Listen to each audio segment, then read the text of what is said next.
আমাদের হাইব্রিড গাড়ি আছে, আর আমাদের হাইব্রিড গাড়ির মধ্যে নিশান এক্সটেল যাদের গাড়ি আছে ওনাদের জন্য আসলে একটা কষ্টকর বিষয় হয়ে যায় এই গাড়িগুলো চালানো।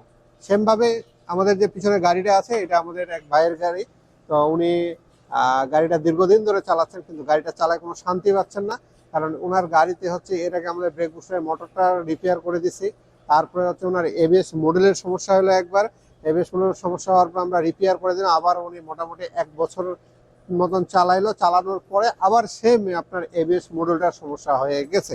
বলতে আপনার এবিএস মডেল যেটা হলো এইটা। তো আমরা ওনার গাড়িতে হচ্ছে একটা ব্র্যান্ড নিউ আর একটা রিকন্ডিশন আর রিপেয়ারেরও চেষ্টা করছি। রিপেয়ারটা আমরা কমপ্লিট করতে পারি নাই, কারণ একবার অলরেডি রিপেয়ার হয়েছে। এই রিপেয়ার হওয়ার কারণে আমরা পরবর্তীতে এখন আপনার হচ্ছে এই রিপেয়ারটা কমপ্লিট করতে পারিনি, বলতে হয় নাই আর কি। যে রিপেয়ারটা আমাদের করে সমাধান দেওয়ার কথা ছিল।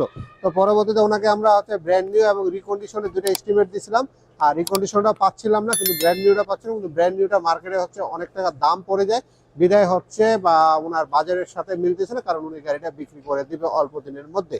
তো তারপরে আমরা একটা রিকন্ডিশন পেলাম, রিকন্ডিশন নিয়ে আসলাম, এই গাড়িতে ফিটিং করব। এবং আমরা শুরুতে যেটা করি, আমরা জ্যাকটা লাগাই চেক করি যে আমাদের রিকন্ডিশন পার্টসটা কিংবা নতুন পার্টসটা ঠিক আছে কি না। তো আপনাদেরকে আমরা হচ্ছে দেখাবো যে এবিএস মোটরটা আসলে থাকে কোথায়, কিভাবে বের করতে হয় সেই জিনিসটা দেখাবো।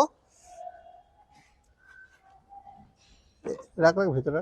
এবিএস মডেলটা হচ্ছে এখানে যে পাইপগুলো দেখতেছেন, এখানে 6টা পাইপ দেখতেছেন। এই 6টা পাইপের মধ্যে হচ্ছে ইন এবং আউট পাইপ থাকে, এর মধ্যে আটকানো থাকে এই জায়গায়। আর দেখতে হলে এই যে এবিএস মডেল, এখন আমরা গাড়ি থেকে খুললাম। এটা আমরা রিপেয়ার করছিলাম, কিন্তু রিপেয়ারটা পরবর্তীতে হয় নাই ভালো। তার জন্য হচ্ছে রিপেয়ার না হওয়া অবস্থায় 2-3 দিন উনি চালাইলো গাড়িটা, তারপর এখন রিকন্ডিশন নিয়ে আসছি। রিপেয়ার করতে গেলে এই কভারটাকে খুলতে হয়, কাটে বের করতে হয়। এখানে একটা সার্কিট আর আইসি প্রোগ্রাম করা আছে। আর এটা আমরা রিকন্ডিশন নিয়ে আসছি কমপ্লিট, এটা কোনো খুলি নাই। আর সেম পার্ট নাম্বার নিয়ে আসছি। আমরা বলি আপনাদেরকে হচ্ছে পার্ট নাম্বারের বিষয়টা, যে আপনারটা কি পার্ট নাম্বার। এখানে আমরা যদি এখানে দুইটাই রাখি, যদি আমরা একসাথে যদি দেখাই আপনাদেরকে হচ্ছে পার্ট নাম্বার সিরিয়াল নাম্বারটা দেখতে হবে। এইখান দিয়ে আপনার হচ্ছে এখানে যদি লক্ষ্য করেন, এখানে আছে 4479, এখানেও দেখেন 479 এবং 660, এখানেও দেখেন 660, দুই পাশে লক্ষ্য করতে হবে। আর হচ্ছে 40 আর হচ্ছে 4CH0B, এই যে সিরিয়াল নাম্বারটা আছে, এই সিরিয়াল নাম্বারটা যদি আপনার মিলে যায় তাহলে আপনার প্রোগ্রাম করতে কোনো ঝামেলা হবে না, এবং গাড়িতে লাগার সাথে সাথে একবারে এটা হয়ে যাবে। তো এরকম আমাদের হচ্ছে গাড়িতে হচ্ছে বিভিন্ন রকমের সমস্যা হচ্ছে, সমস্যার সম্মুখীন হতে হচ্ছে। আর হাইব্রিড গাড়ি মানে হচ্ছে বিভিন্ন রকমের সমস্যা আছে, এক একটা ব্র্যান্ডের সাথে সমস্যার সিস্টেমটা হচ্ছে এক এক রকমের। আর নন হাইব্রিড গাড়ির হিসাবটা একটু আলাদা চলে আসে। আর হাইব্রিড গাড়ির হচ্ছে সমস্যাগুলো আমাদের চোখে পড়ার অনেকগুলো কারণ আছে, যেটা হচ্ছে আমাদের প্রাইজিং এর যে ব্যাপারটা আছে, প্রাইজিং এর ব্যাপারটা আসলে এটা খুব হাই হয়ে যায় আমাদের বাজেটের সাথে। তো এই কারণে আমরা হাইব্রিড গাড়িকে বলি যে আমাদের একটা জ্বালার মধ্যে আছি। তবে হাইব্রিড গাড়ি কিছু চালানোর সিস্টেম আছে, সেভাবে যদি আপনারা একটু নিয়ম মাফিক চালাতে পারেন, সেক্ষেত্রে আপনারা হয়তোবা গাড়িগুলো একটু ভালো চালাইতে পারবেন।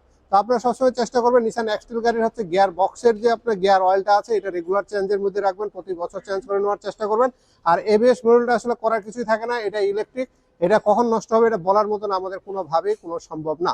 আর ব্রেক বুস্টারের ব্যাপারটা ঢাকা শহরের মধ্যে যারা চালাচ্ছেন ওদেরকে মেনে নিতে হবে, যতবার আপনি ব্রেক করবেন ততবার রোটারটা চলবে, আর রোটার যতবার চলবে ততবার কার্বন ক্ষয় হবে।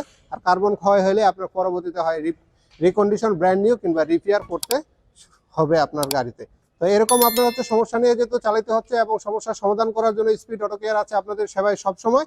যদি আপনাদের এরকম কাজ করার প্রয়োজন হয়, আপনি স্পিড অটো কেয়ারের সাথে যোগাযোগ করে আমাদের সাথে ফোন কলের মাধ্যমে এবং লোকেশন জেনে নিয়ে আপনারা চলে আসবেন। সবাই ভালো থাকবেন, আমাদের জন্য দোয়া করবেন। ধন্যবাদ।